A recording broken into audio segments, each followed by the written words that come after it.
నమస్తే. యువతరం అంటే కొండను పిండి కొట్టేది అని అంటారు. అంత పొటెన్షియాలిటీ వారిలో ఉంటుంది. ఇనుమును కూడా తిని డైజెస్ట్ చేసుకోగల కెపాసిటీ వారిదే. ఇదేమంటే సప్త సముద్రాలను సైతం లెక్క చేయకుండా దూకేసే నైజం వారి సొంతం. పాజిటివ్ వైబ్స్ తో ఉరకలెత్తే ఉత్సాహంతో ఎత్తిన జెండా దించని పట్టుదల కూడా యూత్దే. అలాంటి యూత్ ఇప్పుడు కృంగుతోంది, వంగుతోంది, లొంగుతోంది.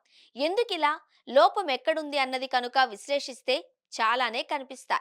ఒకవైపు అభివృద్ధి సాధించాము అని గొప్పగా చెప్పుకుంటున్న డిజిటల్ యుగంలో దూరాలు దగ్గరవుతూ చేతిలోనే ప్రపంచం ఒదిగిపోతున్నా అదంతా ఒకవైపు సంతోషమే అవుతోంది. రెండో వైపు విషాదం గురించి ఆలోచిస్తే భయం పుట్టుకునొస్తోంది.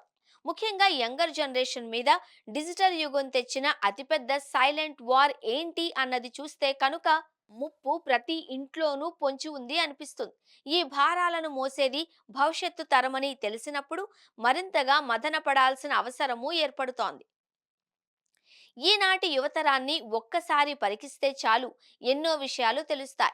పైకి నవ్వుతూ కనిపిస్తున్నా లోపల వారు మోసే భారాలు ఎవరెస్ట్ శిఖరాలు అన్నది ఎంతమందికి తెలుసు? ఇంట్లో పేరెంట్స్, బయట సొసైటీ, మరొక వైపు ఫ్రెండ్స్, చదువుకునే చోట ఫ్యాకల్టీ రూపంలో, కెరీర్లో విపరీతమైన పోటీతో, ఇలా ఒత్తిడితో యువత నలిగిపోతోంది.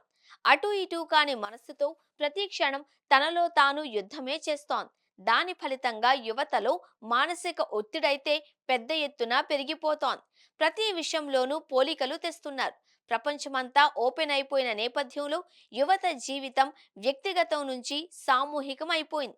ఎక్కడో ఎవరో సాధించిన విజయం చూసి సగటు యువత మీద తీవ్ర ఒత్తిడి పెడుతున్నారు. దాంతోపాటు సోషల్ మీడియా ప్రభావం సైతం తోడు యువతరం బంగారం లాంటి భవిష్యత్తు కాస్త ఇత్తడై చిత్తవుతోంది. ఈనాటి యువతరం ముందు ఉన్న సవాళ్లు అన్నీ ఇన్ని కావు. చదువులో చూసినా పోటీ పడుతున్నారు. ఒకరికి టాప్ ర్యాంక్ వస్తే చాలు, అది ఇంట్లో తమ బిడ్డకు దక్కాలి అని తల్లిదండ్రులు కోరుకుంటున్నారు. అలా ఒత్తిడి భీభత్సంగా పెరుగుతోంది. ఇక కెరీర్లో చూసినా ఒకరికి మంచి జాబ్ వస్తే చాలు, తమ వాడు ఆ రేస్లో టాప్లో ఉండాలి అనుకుంటున్నారు. దాంతో అది కూడా పెనుభారమవుతోంది. గతంలో అయితే సమాజం అంటే చుట్టుపక్కల వారే కనిపిస్తారు. వారితోనే పోల్చుతూ తమ బిడ్డ మీద ఆశలు పెంచి ఒత్తిడి చేసేవారు. సోషల్ మీడియా పుణ్యమాని ఇప్పుడు అలా కాదు.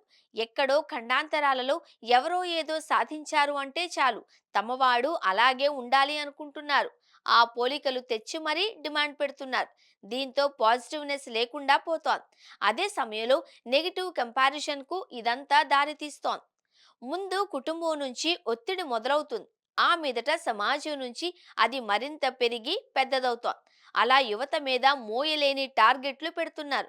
ఒక విధంగా మనసు మీద టన్నుల కొద్దీ బరువే దించుతున్నారు. దాన్ని అందుకోలేకపోయిన యువతరం పడే పాట్లు అన్నీ ఇన్ని కావు. దాంతో వారు ఒక విధంగా కృంగిపోతున్న నేపథ్యం ఉంది. ఈనాటి యువతరాన్ని చూస్తే ఒక విషయం అర్థమవుతుంది.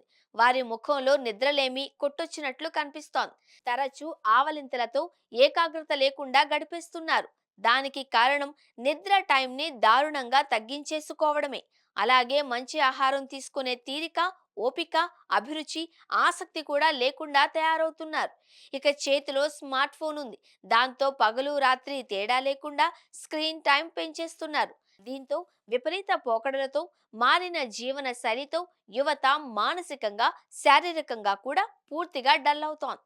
ఉ- ఈ విధంగా ఉన్న లైఫ్ స్టైల్తో యువతలో తరచూ కోపం వస్తోంది. అలాగే అయిన దానికి కాని దానికి చిరాకొస్తోంది. ఒక్కోసారి అది పరాకుగా మారుతోంది. అంతేకాకుండా నిరుత్సాహంతో నిండిపోతున్న యువత కనిపిస్తున్నారు. వారు చేసే పని మీద కానీ చదువు మీద కానీ పెద్దగా శ్రద్ధ చూపించడం లేదు. అలాగే నిద్రలేని రాత్రులు గడుపుతూ జీవితంలో ఏదో కోల్పోయినట్లుగా ఉంటున్నారు. ఇప్పటి యువత 10 మందిలో ఉన్న ఒంటరిగానే కనిపిస్తున్నారు. ఏదో ఒక మూలన ఉండాలి అని చూస్తున్నారు.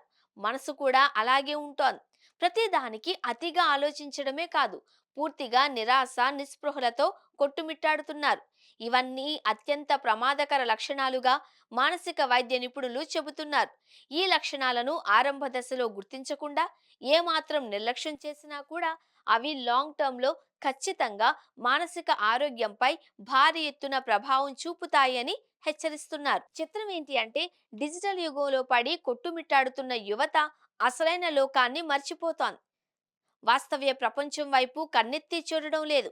ఫలితంగా ఏదో విలువైన జీవితాన్ని కోల్పోతోంది. ఒక ఒత్తిడితో ఉండే యువత దానిని ఎలా ఎదుర్కోవాలి అన్న దానికి కూడా నిపుణులు పలు సూచనలు చేస్తున్నారు. దాని ప్రకారం డిజిటల్ లైఫ్ నుంచి బయటకు రావాలి. ప్రతిరోజు వ్యాయామం చేయాలి. అలాగే ధ్యానం చేయాలి. తమ చుట్టూ ఉన్న వారితో అన్ని విషయాలు మాట్లాడాలి. కుటుంబ సభ్యులతో అన్నీ పంచుకోవాలి. ఫ్రెండ్స్తో ఎక్కువగా ఉంటూ జీవితం అంటే ఏంటో కూడా చూసి ఆస్వాదించాలి. అందరికీ అందలాలు ఎక్కాలని ఉంటుంది. అయితే తమలోని అసలైన శక్తి ఏంటో తెలుసుకోవాలి. అలాగే తమ ఆసక్తులను కూడా స్వయంగా విశ్లేషించుకొని ఆ దిశగా వాస్తవ దృక్పథంతో సొంత లక్ష్యాలను ఏర్పాటు చేసుకోవాలి.